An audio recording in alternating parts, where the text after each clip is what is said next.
Hello friends, कैसे हो। मैं आशा करती हूँ कि आप लोग बहुत अच्छे होंगे और मन लगा करके पढ़ाई कर रहे होंगे। जैसा कि दोस्तों आप स्क्रीन पर देख पा रहे हैं, आज का टॉपिक है आपका समास। और समास का मतलब होता है संक्षेपीकरण। तो इससे पहले जानेंगे दोस्तों, आप अध्ययन कर रहे हैं संस्कृत व्याकरण प्रवेशिका, जो दोस्तों आपकी डॉक्टर बाबूराम सक्सेना द्वारा रचित है। तो फ्रेंड्स, आपको जो है आदर्श कैरी क्लासेज पर सिलेबस के अनुसार तैयारी कराई जा रही है। आपका फ्रेंड देखिए, ये प्राकटन है जिसमें व्याकरण शास्त्र यानी त्रिमुनि जितने भी इसके टॉपिक है सारे कवर करा दिए गए हैं।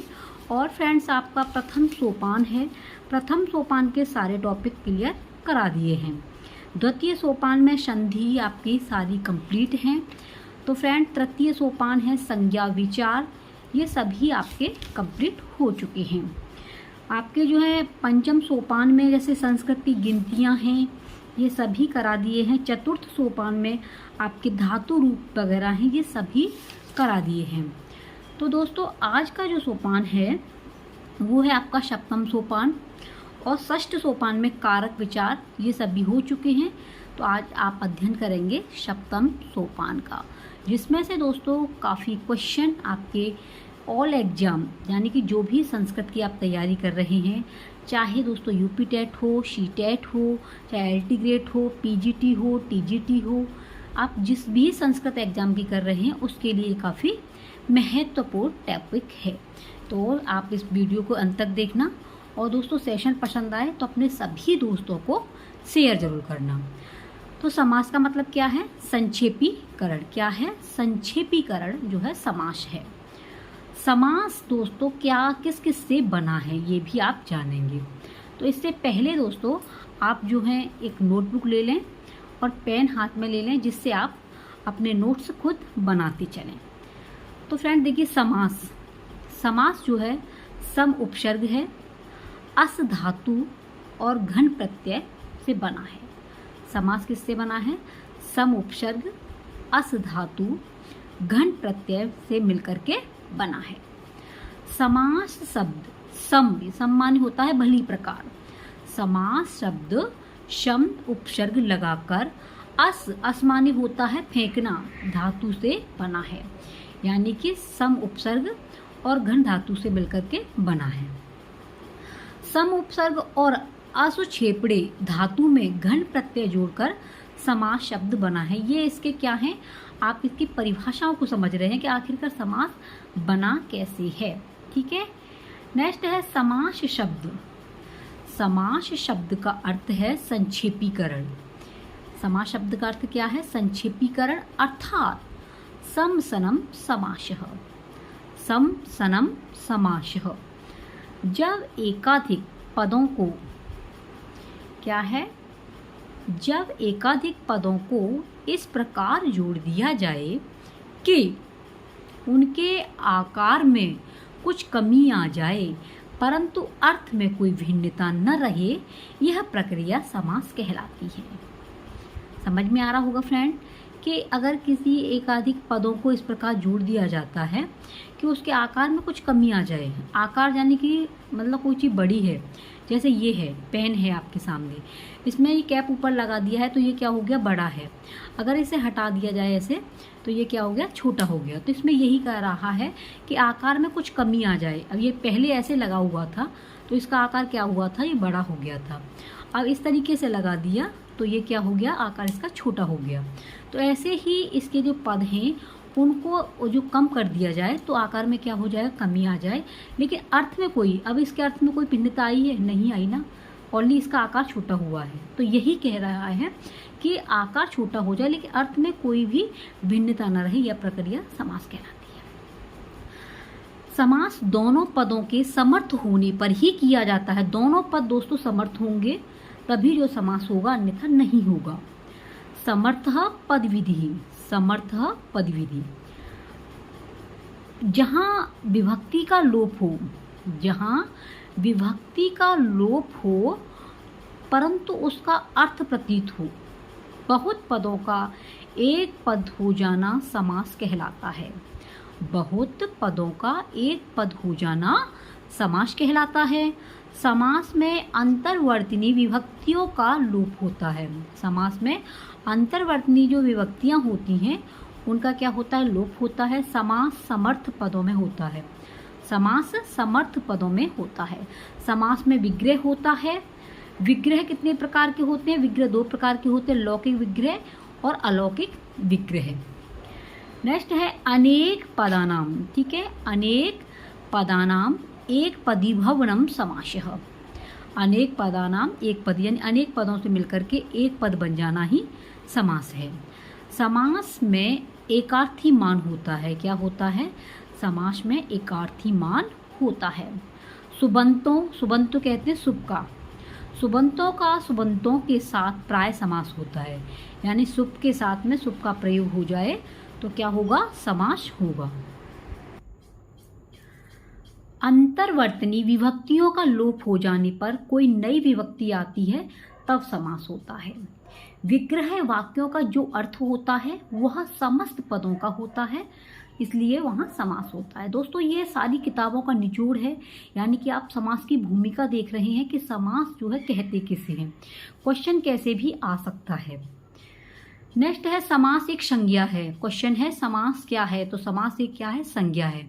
समास के 5 भेद हैं, ठीक है, लेकिन आप अध्ययन कर रहे हैं किसका, डॉक्टर बाबूराम सक्सेना की किताब का, तो उसमें क्या है, डॉक्टर बाबूराम सक्सेना ने समास के 4 भेद बताए हैं। तो आपको जो है, जो भी टीजीटी की तैयारी कर रहे हैं उन्हें समास के 4 भेद बताने हैं, और जो पीजीटी की तैयारी कर रहे हैं वो 5 भेद बताएंगे, और TET, C TET, S TET वाले 6 भेद बताएंगे। ठीक है, तो विग्रह का अर्थ क्या होता है, विग्रह का अर्थ है किसी समस्त शब्द को तोड़कर उसका पूर्व काल का रूप दे देना। किसी समस्त शब्द को तोड़कर अर्थात टुकड़े टुकड़े करना विग्रह कहलाता है। जैसे धनवार्ता का विग्रह अगर करेंगे तो क्या होगा, धनस्य वार्ता। क्या होगा, धनस्य वार्ता जो है इसका विग्रह होगा। अब देखिए आप इसकी परिभाषा सभी की, जितने भी आपके समास हैं। स च विशेष संज्ञा निर्मुक्तम, ये संस्कृत में है, आपकी परिभाषाएं हैं। स च विशेष संज्ञा निर्मुक्तम, ये केवल समास है। प्रायेण पूर्व पदार्थ प्रधानो अव्ययभाव समास, यानी प्राय पूर्व प्रधान होता है वो आपका अव्ययभाव होता है। डिटेल आप इसमें समझेंगे, पहले आप जो है सूक्ष्म रूप समझ लीजिए। प्रायेण उत्तर पदार्थ प्रधान इस तत्पुरुष, यानी कि जो उत्तर प्रधान होता है वो तत्पुरुष होता है। विशेषणम विशेषेण बहुलम कर्मधारय होता है। संख्या पूर्व, जो संख्या पूर्वी होता है वो द्विगु समास होता है। और चार्थे द्वंद्व उभय पद प्रधान, जिनके दोनों पद प्रधान होते हैं और च का प्रयोग होता है वह द्वंद्व समास होता है। प्रायेण अन्य पदार्थ प्रधानो, जो अन्य अर्थ की प्रधानता देता है वह बहुब्रीहि समास होता है। उदाहरण सभायाः पतिः, सभापति। अब इसमें सबसे पहले केवल समास बहुत आता है, तो आप इसे समझिए कि केवल समास क्या है। ठीक है, क्योंकि ये काफ़ी जो है आपके टीजीटी हो, पीजीटी हो, काफ़ी क्वेश्चन इससे बन करके आते हैं। तो केवल समास को बोलते हैं सहसुपा या सुपसुपा, सहसुपा या सुपसुपा बोलते हैं। तो इसकी परिभाषा है जिसका कोई नामकरण नहीं हो, यानी इसका कोई नामकरण नहीं होता है, जिसका कोई नामकरण नहीं हो, जिसका कोई नामकरण नहीं हो पाया, अर्थात जो विशेष संज्ञा से विनिर्मुक्त हो गया हो, विनिर्मुक्त हो गया, उसे क्या कहेंगे, केवल समास। सहसुपा सुपसुपा सह वा समस्यते, शुभसुपा शह वा समस्यते। परिभाषा सुबंतों का सुबंतों के साथ, सुबंतों का सुबंतों के साथ विकल्प से समास होता है। किससे होता है, विकल्प से समास होता है। तो केवल समास को सुपसुपा समास भी कहा जाता है। क्या कहा जाता है, सुपसुपा समास भी कहते हैं। उदाहरण है दोस्तों, देखिए भूतपूर्व, इसका विग्रह करेंगे तो पूर्वभूत हो जाएगा। वागार्थावे मोस्ट इंपॉर्टेंट है, ये उदाहरण जो है परीक्षाओं में आ चुके हैं, वही ये उदाहरण है। वागार्थावे वागार्थो इव, ये केवल समास के ही हैं।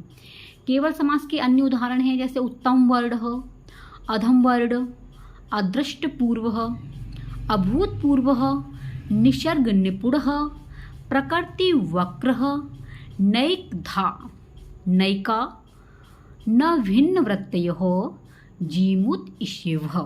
ठीक है, ये क्या है आपके अव्ययभाव यानी कि आपके केवल समास के एग्जाम्पल हैं, उदाहरण। अब जानेंगे इसके जो है भेद।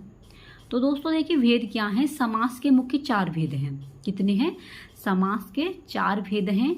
और कौन कौन से हैं? अव्ययभाव समास, तत्पुरुष समास 2 भागों में बटा हुआ है, कर्मधारय समास और द्विगु समास में। ठीक है, पहला है अव्ययभाव समास, दूसरा है तत्पुरुष समास, तीसरा है द्वंद्व समास और चौथा है बहुब्रीहि समास। तो ये 4 समास हैं। तत्पुरुष समास के 2 भेद हैं, कर्मधारय और द्विगु। तत्पुरुष समास के 2 भेद हैं, कर्मधारय और द्विगु। आप इस चीज को नोट कर लेना। नोट में क्या करना है दोस्तों आपको, अव्ययभाव समास में समास का प्रथम शब्द प्राय प्रधान रहता है, तत्पुरुष समास में दूसरा रहता है और द्वंद्व समास प्राय दोनों पद प्रधान होते हैं। बहुब्रीहि में दोनों मिलकर एक तीसरे शब्द के विशेषण रहते हैं। ठीक है, तो कहने का मतलब ये है कि इसके जो है 4 भेद हैं। तो 4 भेदों में पहला आपका है अव्ययभाव समास। इसको आप कल जानेंगे डिटेल में, क्योंकि इसकी कुछ ये 16 प्रकार से प्रयोग किया जाता है। तो ये सब कुछ आप सूत्रों सहित समझेंगे। तो ये थी आज की समास की भूमिका, समास की परिभाषा, समास कितने होते हैं, समास किससे मिलकर के बना है, क्या इसमें प्रत्यय यूज हुई है, ठीक है, कौन सा उपसर्ग है, ये पूरी जानकारी आपने प्राप्त की। तो दोस्तों कल का भाग देखने के लिए आप चैनल को सब्सक्राइब कर लेना। और दोस्तों अपने नोट्स खुद बनाते चलिए, क्योंकि ये बहुत ही मोस्ट इम्पोर्टेंट है। सारी किताबों का, जितनी भी आपकी संस्कृत की बुक हैं, उन सभी का जो है निचोड़ है। ठीक है, तो इसलिए दोस्तों कल का जो क्लास होगी वो आपकी स्टार्ट होगी अव्ययभाव समास से, जिसमें आप सूत्रों को जानेंगे और अव्ययभाव समास किसे कहते हैं ये सारी जानकारी आप समझेंगे। अव्ययभाव समास, तत्पुरुष समास, द्वंद्व और बहुब्रीहि समास। ठीक है, सेशन पसंद आया हो तो शेयर करना, चैनल पर पहली बार विजिट कर रहे हो तो सब्सक्राइब करना। आप अपना ख्याल रखना, क्योंकि ख्याल रखेंगे तभी आप अच्छे से पढ़ पाएंगे। मिलते हैं नेक्स्ट वीडियो में, तब तक के लिए आप आदर्श कैरी क्लासेस पे बनी रहिए। Take care, bye bye.